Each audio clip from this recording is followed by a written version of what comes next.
বন্ধুরা, সুপ্রভাত, শুভ চৈত্র সংক্রান্তি। আজকের দিনটা আমাদের বাড়িতে একটু অন্যরকম রান্নাবান্না হয়, অন্যরকম খাওয়া দাওয়া হয়, সেটাই তুলে ধরবো তোমাদের কাছে। সকালবেলা স্নান করে উঠে নিম পাতা খেয়ে আমরা আটকড়াই খাই।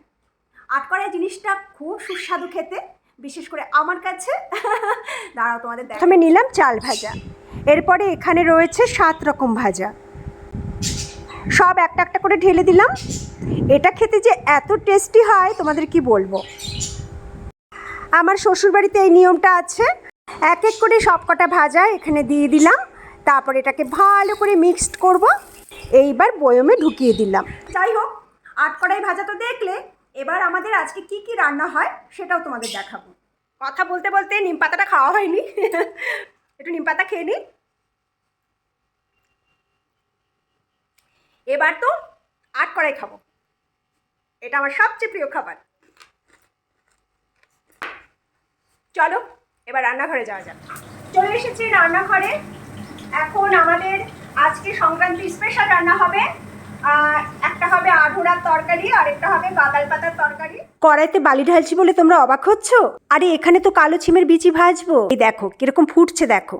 এই বিচিটা মিক্সড ভেজ তরকারিতে দেবো। গাঁদাল পাতা শুনে হয়তো হাসছো, যাই হোক, যারা চট্টগ্রামের আছো তারা সবাই জানো যে কি করে রান্না করতে হয় এবং আজকে কি কি হয়। আড়ুরার সবজি কাটা হয়ে গেছে, গাঁদাল পাতারও সবজি কাটা হয়ে গেছে।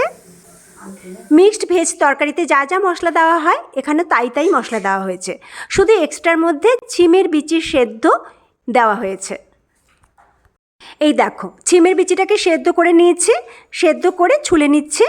আর কিছু এক্সট্রা বিচি আছে, ওগুলো গাঁদাল পাতা ঝোলে দেবো, আর এটা আড়ুরা তরকারিতে দেবো।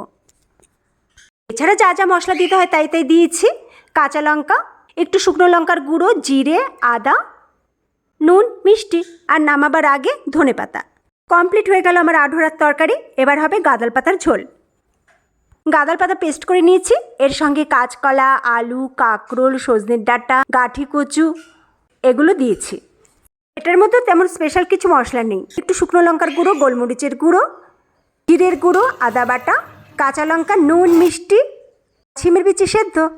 স্পেশালের মধ্যে এখানে পড়বে মুসুর ডালের বড়া। দেখতে কালো হলে কি হবে, নাক মুখ একদম কুচকাবে না, খেতে কিন্তু দারুণ হয়।